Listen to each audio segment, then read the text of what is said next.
Hello. It's a great pleasure to welcome Neil Leitch to the podcast today, to the Tapestry podcast. Frankly, Neil, you need no introduction to anybody who works in the early years sector, but I'm going to have a quick shot anyway. So you are the Chief Executive Officer, CEO of the Early Years Alliance, formerly, of course, the Preschool Learning Alliance, with the largest member-based early years organisation in the UK. And you are and have been for many, many years passionate, the most passionate and the most effective campaigner for the early years sector. So it's a great pleasure to have you here. One thing I should mention, of course, is recently that contribution has been recognised with an honorary doctorate, Dr. Leitch, and also with an OBE. So it's a great pleasure to have you here. Thank you for coming. I'd like to kick off, if I can, with, from a CEO perspective, a description, a run-through of the many and varied functions that the Early Years Alliance carries out. So I think we are, dare I say, a bit of a complex organisation. Yep. And I'm not sure that when I first started to get involved with the Alliance, that I know where we might end up, dare I say, that I would have been so warmly welcomed into the role of CEO. But we do have, as I say, a wide sort of portfolio. So first and foremost, Steve, we are a membership organisation, and members are right at the forefront of everything that we do. But we lobby and we campaign, and I think we are quite strong in that. We have an incredibly strong moral compass. We also run early years settings ourselves, but exclusively in areas of deprivation, supporting some of the most disadvantaged communities, not just economically, but also from a, dare I say, a personal perspective. Many have challenges beyond financial challenges in terms of either mental health, at the end of domestic abuse, lots of children, dare I say, who may have been on care plans, additional needs. And I think that's what drives basically the Alliance and its work. And then that leads to a lot of practical support that we give to our members in terms of either curriculum, legal advice, insurance support. I'd like to think that if it happens in an early year setting, there's a good chance that we will have something to support them, basically. So yeah, it's complex. It's quite a wide-ranging and complex organisation. Very sprawling, almost. And I guess, I suppose the advocacy and campaigning for which you're really well known arises out of the deep knowledge of not only your own nurseries, but the wider membership that you have. You end up, of course, advocating for the entire earlier sector, but I guess your input and your wide experience that you're able to convey comes from that knowledge of your own membership and the nurseries. It does, and I mean we have quite a wide-ranging portfolio from some of the largest groups in the country to colleagues that will have set up just a local community-based perhaps preschool, childminder that might be operating in their own home. So, and I'd like to think, I don't think actually, I know that colleagues trust the Alliance, they trust our motives. Right. And so from that perspective, they talk to us and they share their concerns. And I think when you end up talking to people and you see the impact of some of the things that they're on the end of, dare I say, whether that be from government policy, whether that be from parents, whether that be from regulation, etc., you want to step in and you want to do something that supports them. And I think that drives our lobbying and campaigning. A sense of injustice is always a good motivator for certainly me as an individual. Absolutely. You also have a very wide volunteer base, I think, don't you? Yeah, we do. But I would also say this to put things into perspective, really, is that because obviously it's fair to say the Preschool Learning Alliance was predominantly volunteers. It was a voluntary organisation set up by one single mum who wanted to support other mums. And okay. I don't know if you know the story, but it's just the worst. Just absolutely. And it was a mum, basically, a single mum living in a flat in London. And she had a daughter, Mary, who it was coming up to her birthday, and Mary had no friends to play with, basically. And I met Mary, lovely woman. Unfortunately, when was this? So this is going back to 1961, right? Goodness. And so, yeah, a fair while ago, okay. Just to be clear, I wasn't with the charity in 1961. But, fair enough. and it's fair to say that Bell Tutev, who was the original founder, didn't have many friends, didn't have anyone to invite to Mary's birthday party. And she tells a story of how she used to see this mum walking past her kitchen window most mornings with her little girl. And one day she decided she was going to pluck up the courage, run down the stairs and ask this mum if she would like to come to her daughter's birthday party. And it happened. And the two of them then started to talk to other mums, and it was mums, and formed a small group effectively. And then Bell wrote a letter to The Guardian asking if there were any other parents in the same sort of situation, same circumstances, who would like to do something similar. That is how the Early Years Alliance. What a fantastic origin story. That is absolutely wonderful. Yeah. By a single mum, yes. For the community. It wasn't about money.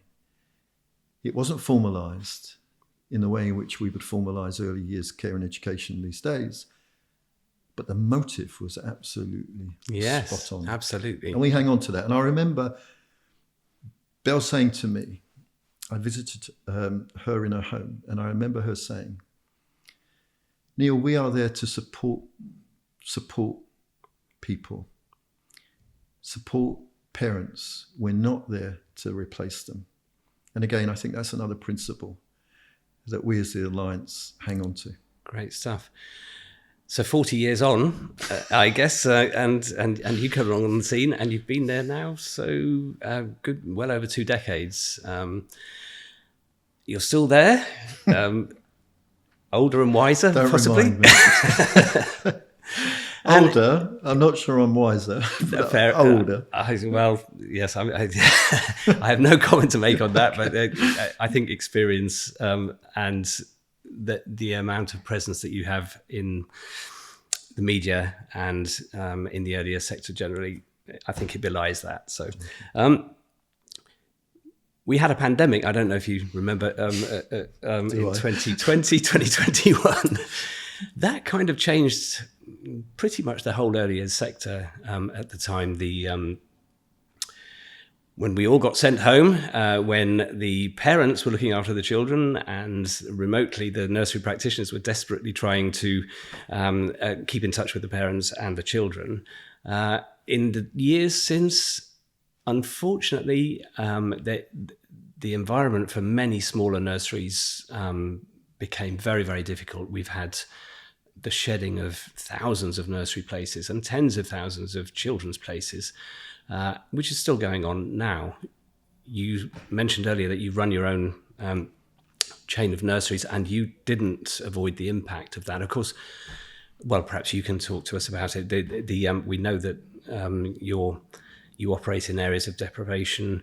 Can you give us some idea of how it looked to you until maybe 5 years or so ago, and how things have gone since? Okay.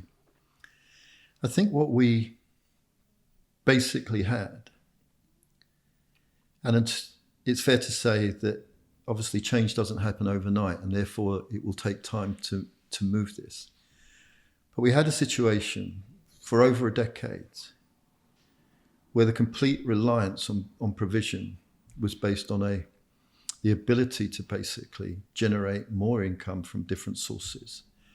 We talked in those days about free childcare provision, etc., etc.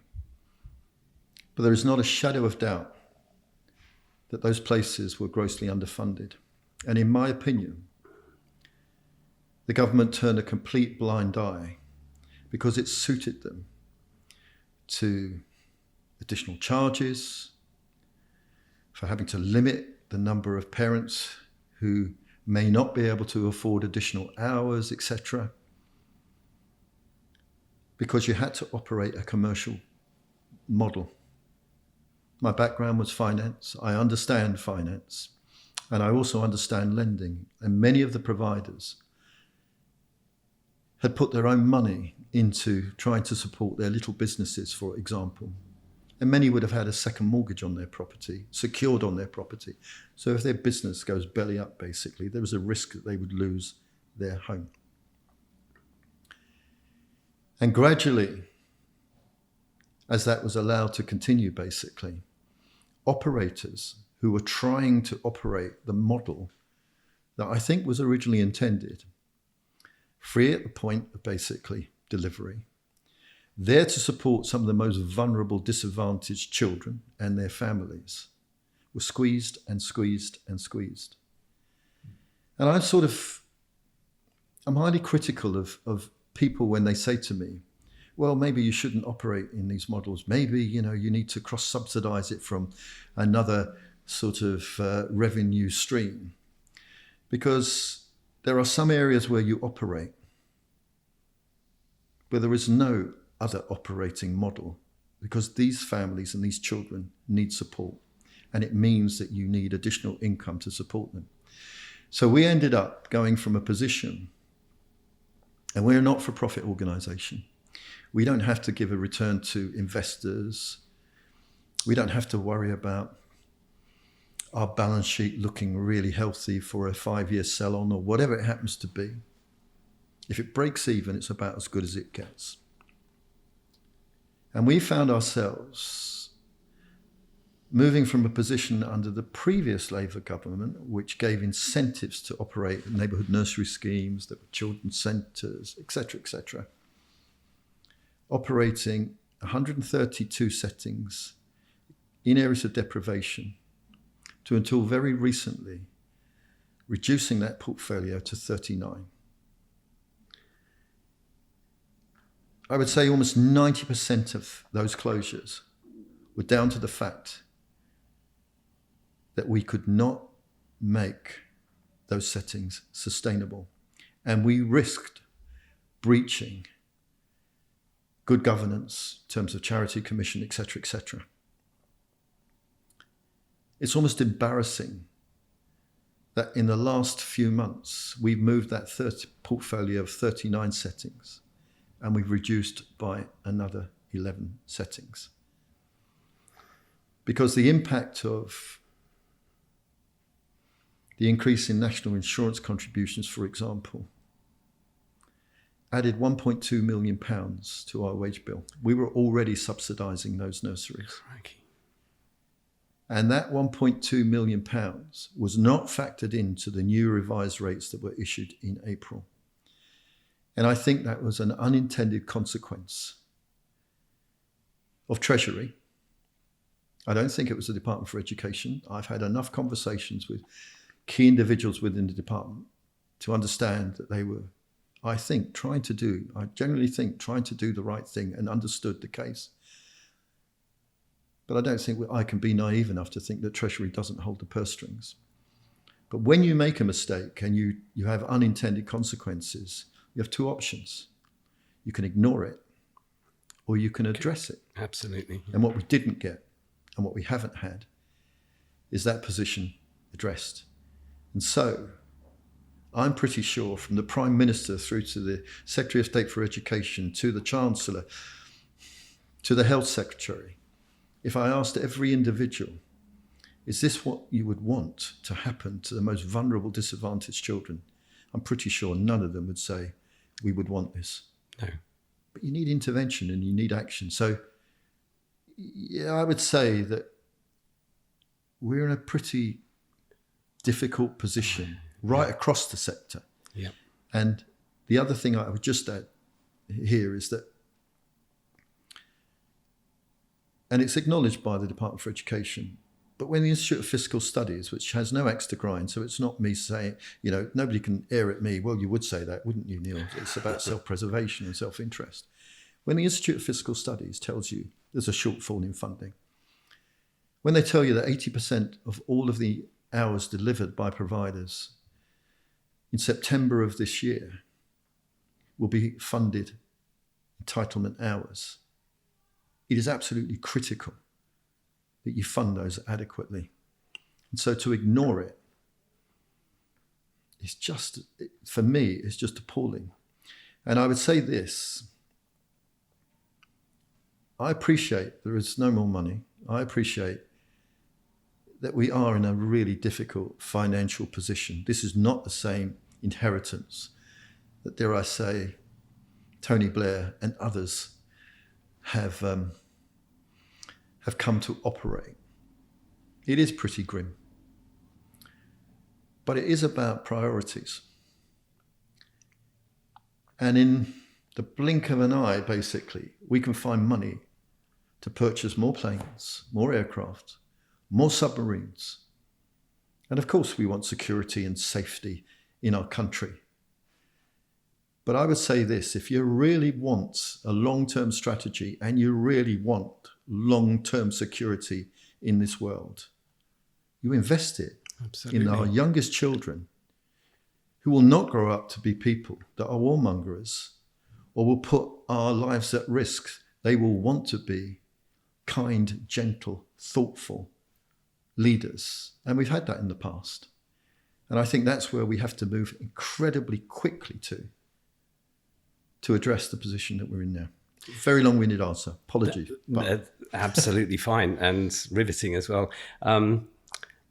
I have this feeling that we've been down the road before of lots of funding being made available.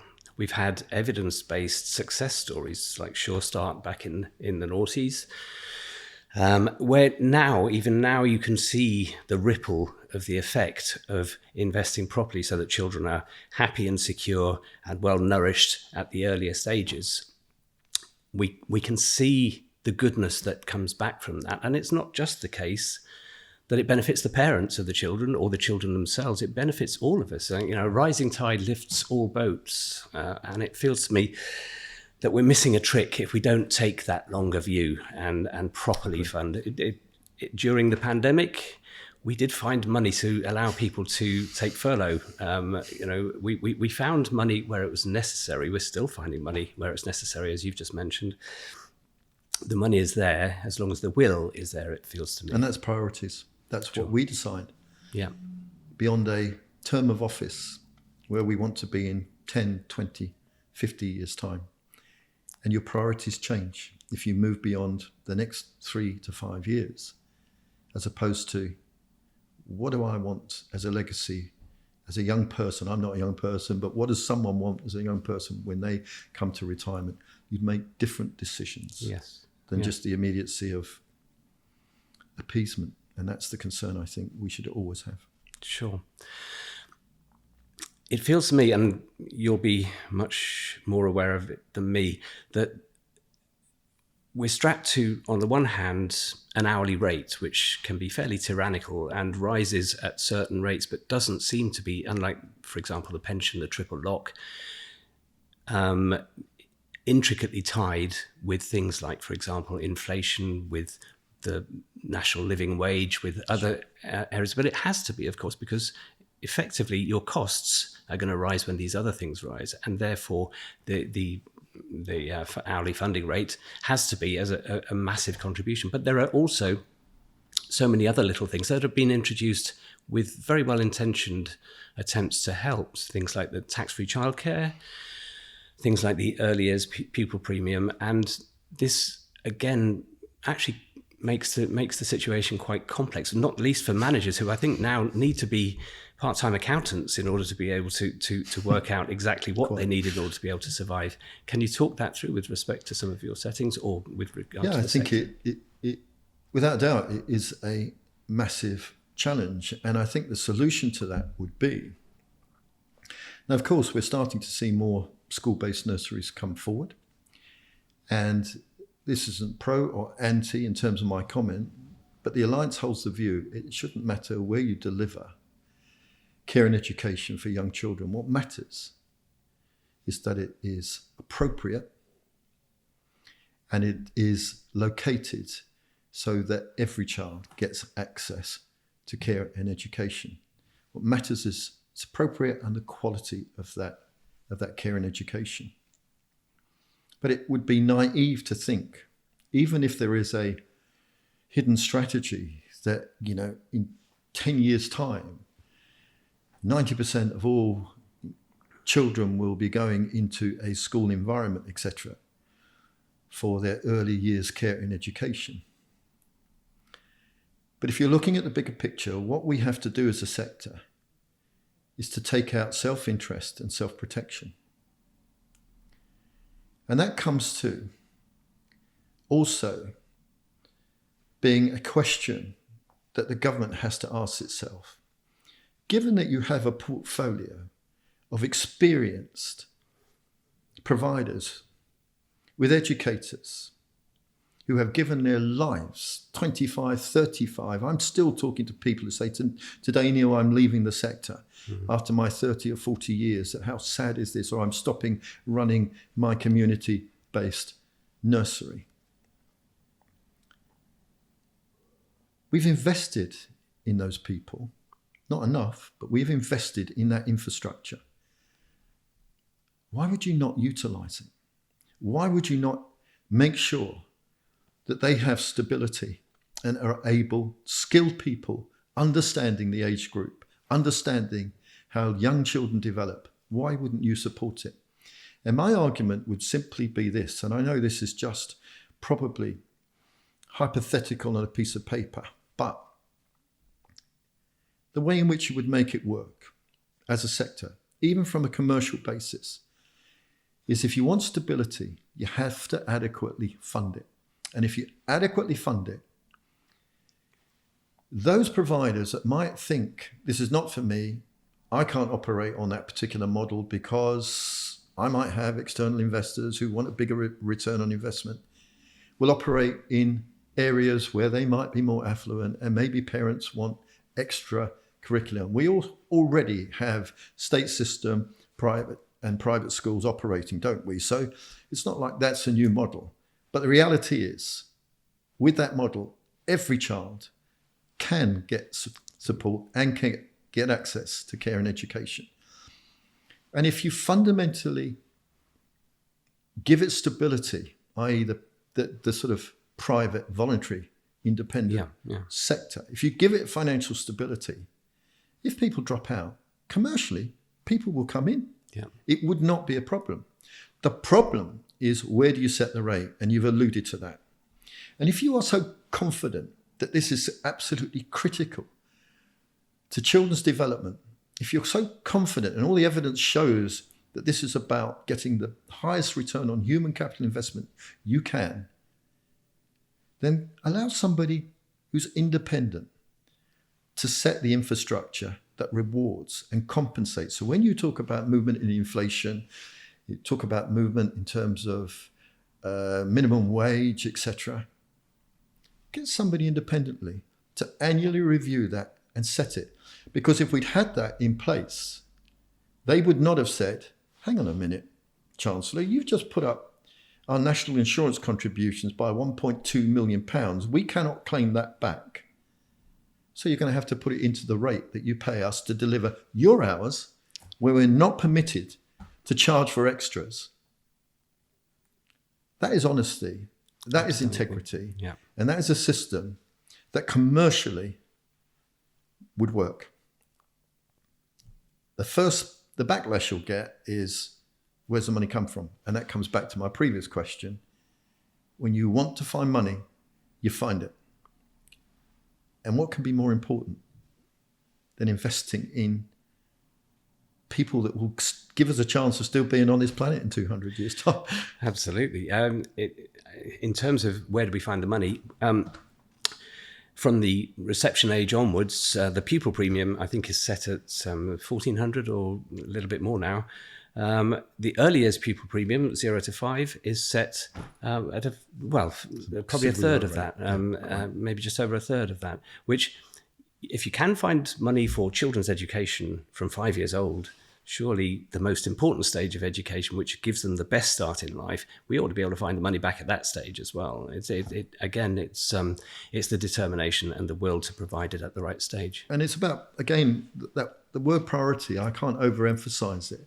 We rightly have, and we've had a lot of sort of announcements on, these sort of primary school meals, et cetera, and, breakfast clubs and doing the right thing, etc. But why wouldn't you have started is probably the wrong word, because I'm not for taking away from one element of education and care and moving it to another. every child at every stage of their life deserves care and education. I left school at the age of 14 because my school was only interested in my education, not my care. And so I wouldn't want to take things away from another group. But why would you not be focusing in on making sure that every young child who ends up in a nursery or with a childminder is entitled to basically a good lunch? Absolutely, yes, yeah. And there's nothing really more emotionally distressing than thinking about a child who isn't even old enough to ask, or to let you know that they're hungry, knowing that that's what they are. I worked in a very menial capacity, I have to say, for my wife's nursery a long time ago now, and I basically was in charge of snack time, and I could bring snacks in. We had, grapes, crumpets, and so on. And it was a great time of day. I used to really, really enjoy it.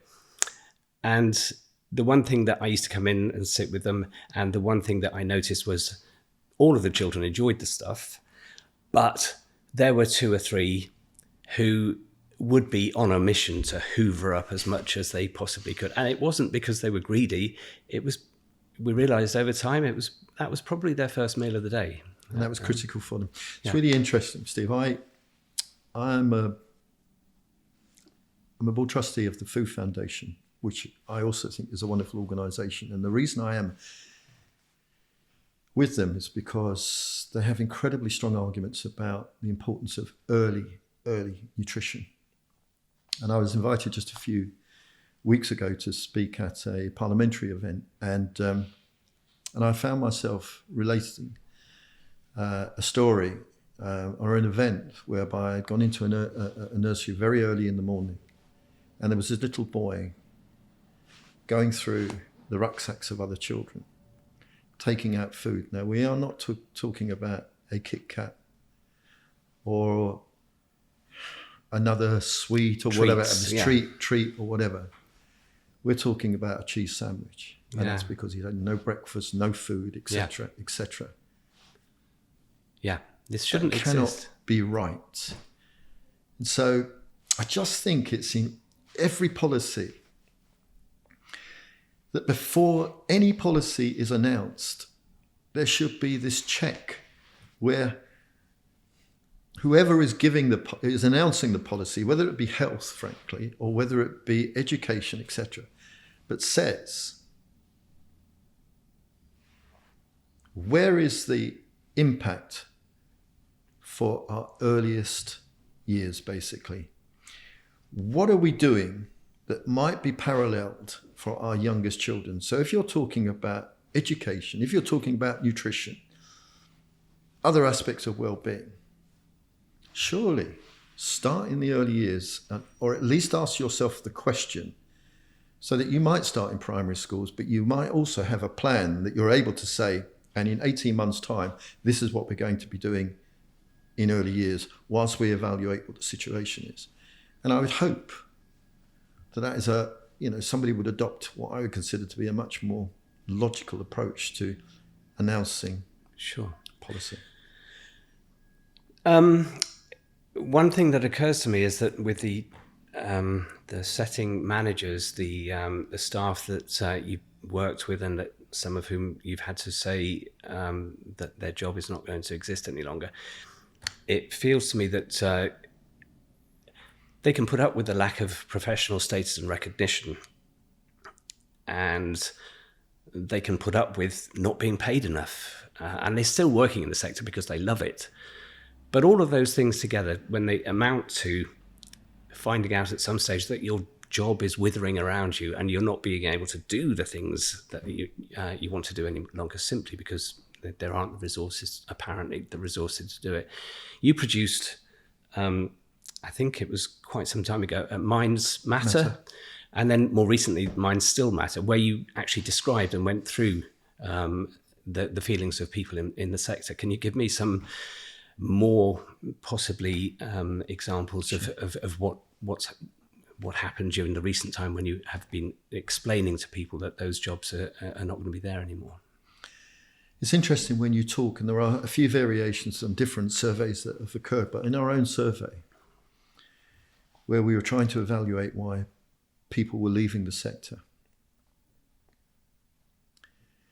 the three key reasons given in this order were undervalued, particularly by government, and particularly influenced by the way in which they felt treated throughout the pandemic. So when I say government, I guess previous government, it may be the current government, but they specifically make references to the pandemic and how they were treated, with 77% giving that as their first reason.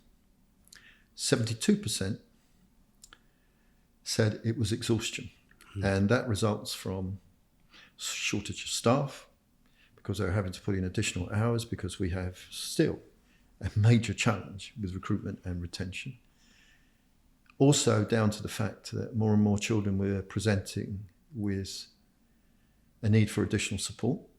Now, whether that be social emotional support or other support. But I can remember talking to a manager who said, I seem to have spent my whole week trying to pacify my staff who've been in tears because they're fed up of children kicking and biting them, because they haven't they've lacked that sort of ability to socialize and understand about sharing and all the rest of it. And the third reason, which I think was 52%, but certainly in the 50s, okay, was pay.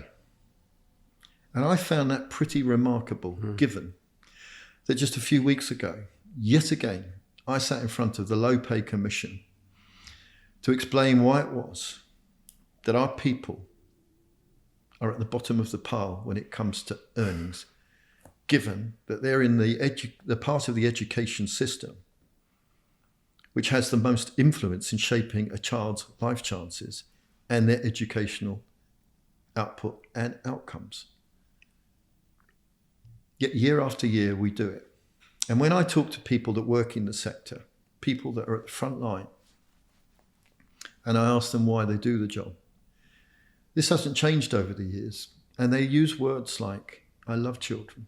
I want to change their lives. I care for them. I want to have an impact. But when you struggle to put food on the table, where nearly half of your workforce are having to claim benefits,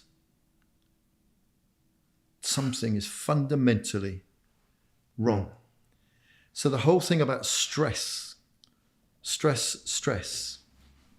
is caused because of goodwill, because we have taken advantage of why our colleagues want to do this job and the fact that they have a heart. And about 14 months ago, I had a conversation, it was an email actually that triggered it, from a manager who said, Hi Neil, I operate a setting, I think it was 51 places, and 35 of those children require additional support. I am petrified that I cannot cope with this any longer, and I am the one that will end up in prison because I am trying to support them. And I thought at the time, and I still think to this day, how awful that we allow ourselves to put people in that position who want to help and do the right thing. It is just shameful, is the word that I would use for it. That's the pressure that we apply to these people. I was giving a talk at a university a little while ago, and this student held up, it was maybe a 30-year-old student, held up this poster, and the poster said, "Why always minimum wage?"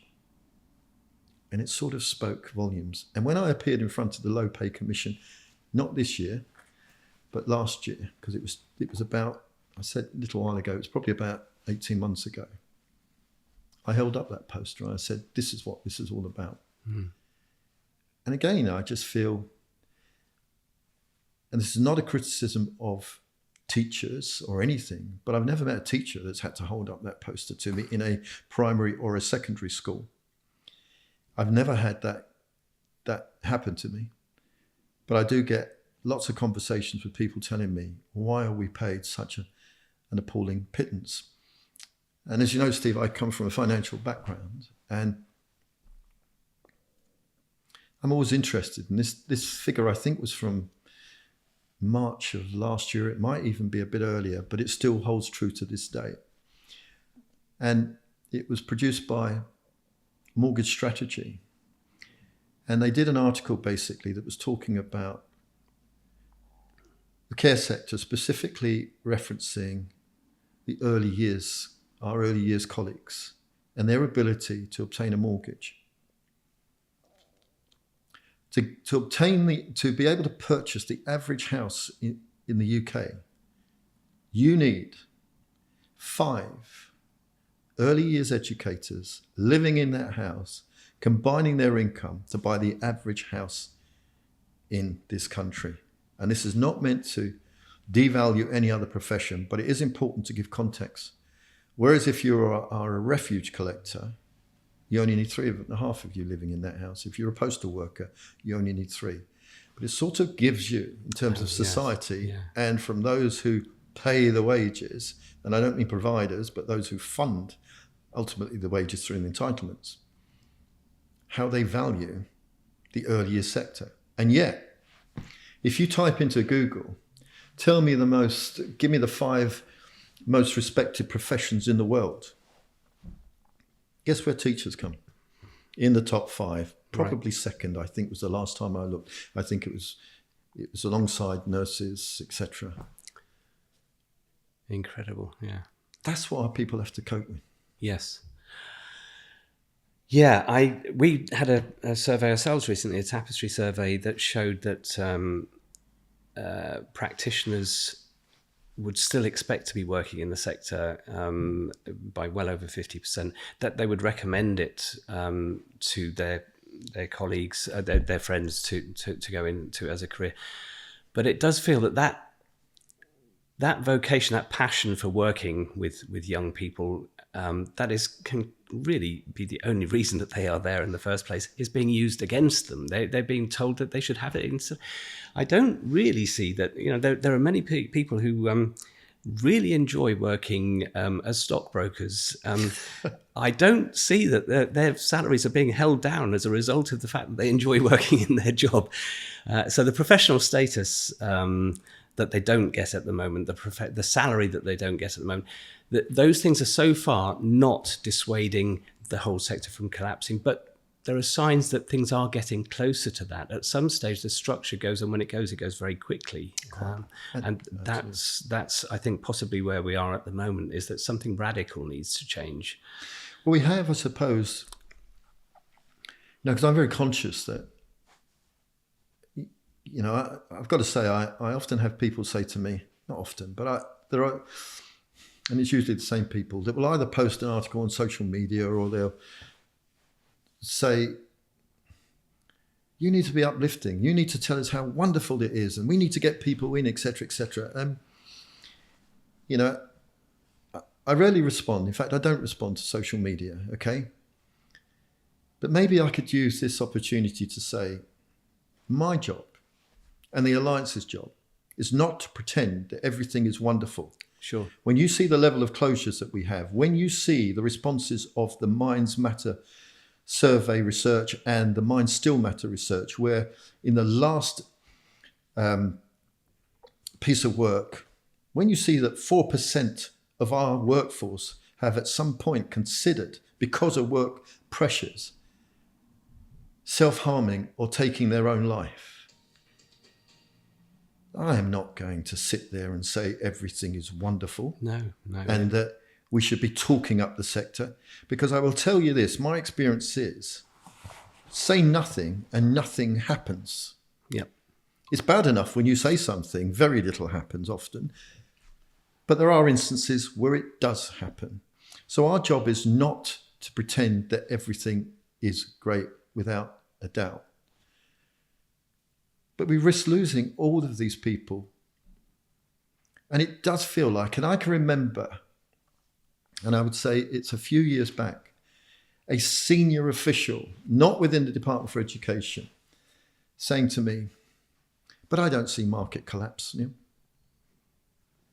And I thought that was the daftest comment that I've heard in a long time. You wait for market collapse and then you spend a fortune trying to fix it. Yeah. The real art will be ensuring that you're tracking things and they are fundamentally, basically supported and invested in, etc., etc. And that is our people. And I would say this, what I was going to say, I sidetracked, so my apology, but in a best start for life, the strategy. And the reason I said about being negative, because I appreciate most of my comments have been negative, okay? But I just wanted to explain why they were negative. It's because, as I say, our role is not pretend and pay lip service to things that aren't there. But in a best start for life, it does make references to engaging with the sector in terms of how we structure funding in the future. It does make references to a professionalisation of the workforce and a career path. My role, I believe, and not because I'm employed as a CEO, but I personally couldn't let go of this, will be to hold the government to account. Sure. And to bring them to a point where that is not a set of words. So putting somebody on a professional list and saying, you're now on the professional list of early years educators or whatever title we give to it, but you're still paid a pittance, is not substance.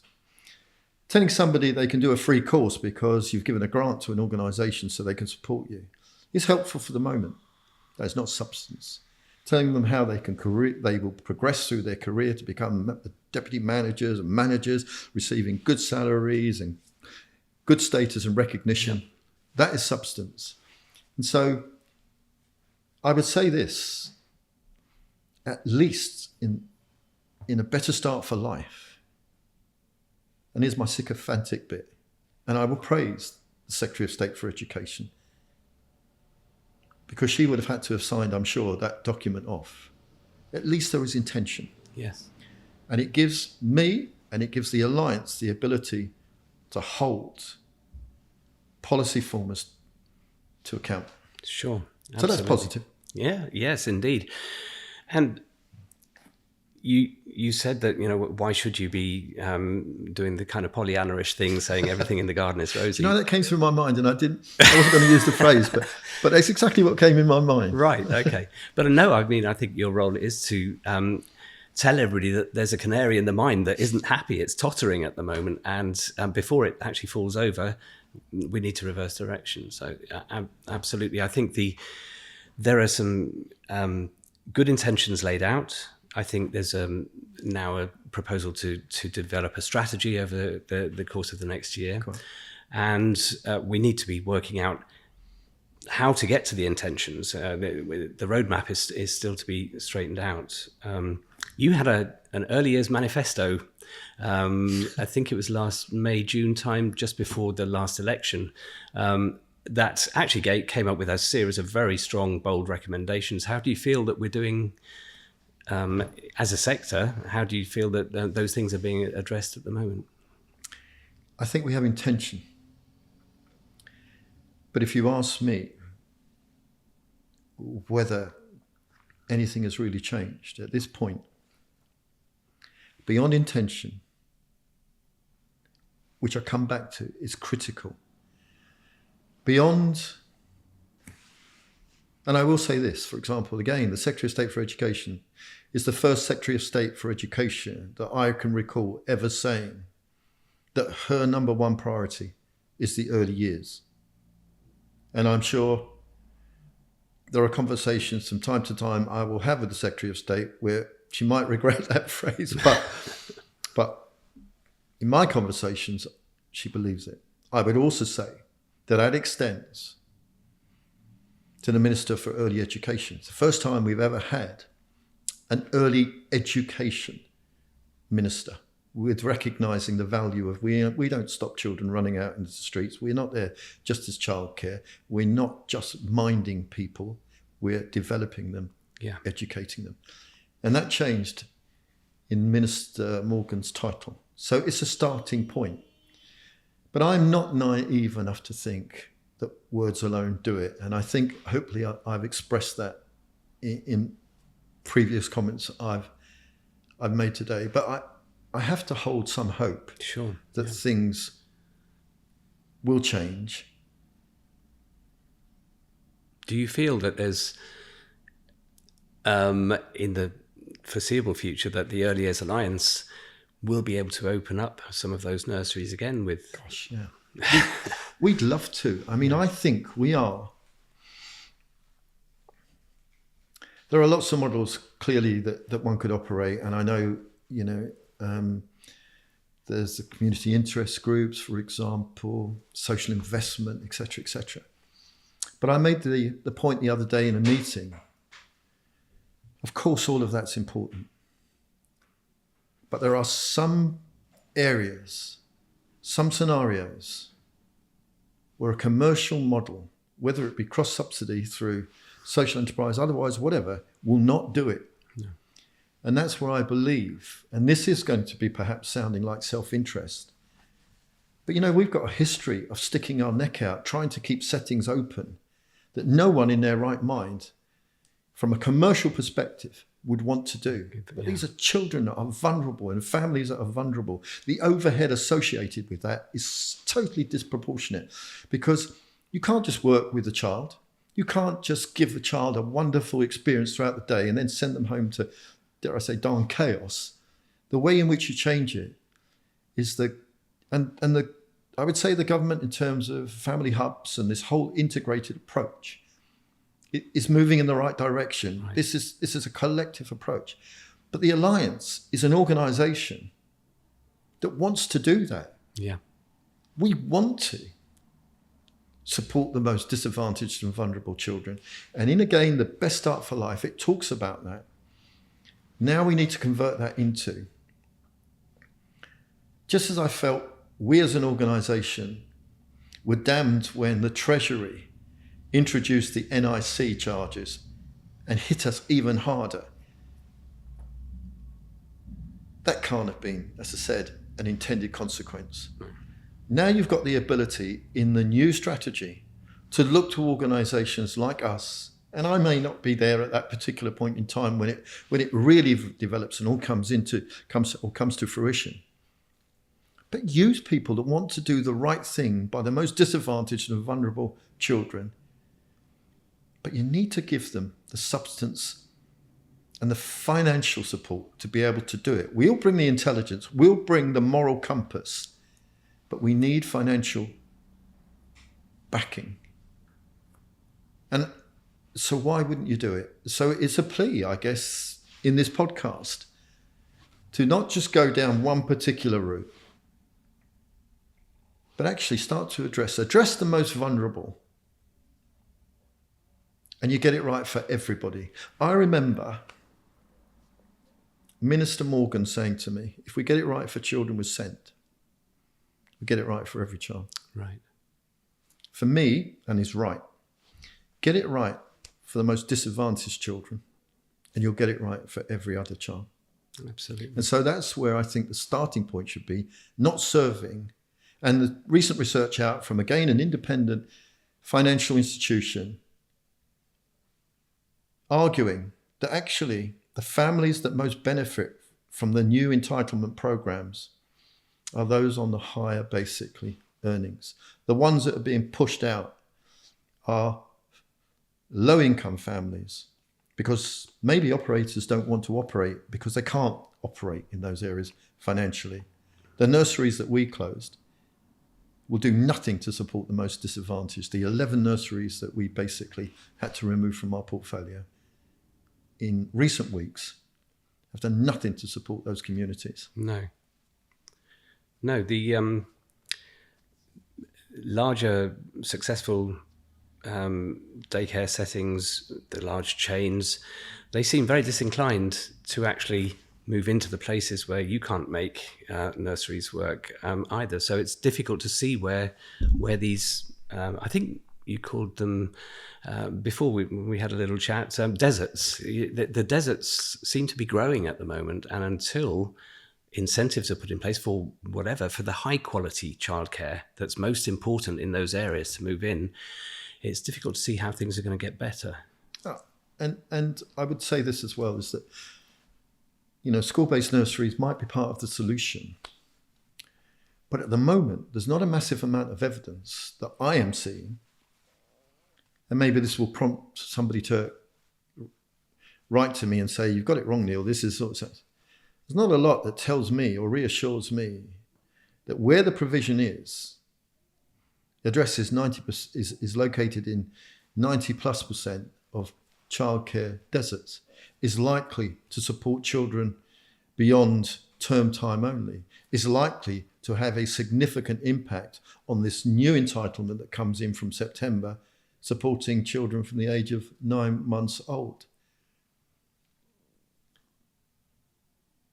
We would do it. Exactly, which is where the PVI sector has been doing all of this work, thanklessly, for decades, filling in around the edges of a state sector, which the school-based nurseries, I'm sure, have many good things going for them. But flexibility around the needs of parents, for example, is not something that they're known for. Yeah. No, and you're right. And again, something within within the Best Start in Life strategy is this reference to want to have better engagement between schools and local providers, for example. And I again think that would appeal to the work that we do. We don't have that self-interest of saying, yeah, but you're taking away my business. What we have is an interest in serving the child, the family, and the community. And part of that is using the existing resource that's there. And that's why I think it's critical that schools should not fall into the trap, and I'm not saying everybody has, but I know that some have, looked at, well, this will help us with our overheads, this will help us because we've got the space, etc. Right? And I know instances, for example, where the offer that they're putting out to parents is less than the provider who was on their site previously was giving. How is that acting in the best interest of the community? So full daycare now comes to opening hours of the school, or term time only, where it was provided for 50 weeks of the year, now it's term time only. If we're really going to introduce a program that's going to support childcare deserts and the needs of a local community, we need to collect that data, and we need to be insistent that the quality and the offer is appropriate. I come back to the point, shouldn't matter where you deliver it. What matters is it's appropriate and the quality.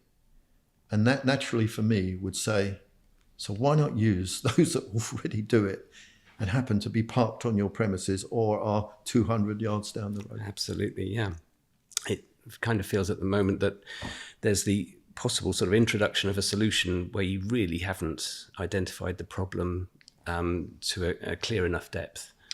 Yeah, and I think that's the case, and that's why we will constantly be looking at it. We're not from a perspective, and we will be challenging it, not from a perspective of saying school nurseries are awful, they're bad, you're interfering in our area. I have no truck with that whatsoever, because that's not about what's in the best interest of the child or family. But we have every right to say, why are you not using the existing resources that are there? Absolutely, yes. And why are you not investing in the existing portfolio of providers that happen to be doing a pretty good job? And when you look at the numbers of providers and of children that have to go through the PVI sector, it's pretty substantial. So don't let it wither on the vine. Yeah. And I would say the other thing that, please don't ask me the question, not you personally, but anybody in politics to say, I get it. How can we do this without further investment? Because you can't. No. If it was that damn easy, don't you think we would have done it? Yes. Yeah, I mean, take the entire sector, all of the PVI settings around the country that have been doing actually a really, really creditably good job where it didn't ought to have been possible to do the good job because of the funding available and give them the funding and let's see what happens. Yeah. I agree. Neil, I think we've got to bring a halt to this. We've got to bring it to a close. I could have talked for many more hours, but apart from anything else, at some stage you have to catch a train anyway. So it's always a pleasure to talk to you. It's always also an education. So thank you very much for being with us here today. Thank you for inviting me. You know, I'm a great fan of your organisation and the people that work within it. And it's great to be able to just sound off to you, really. That's great. Thank you very much, Neil. Thank you. Thank you. Thanks.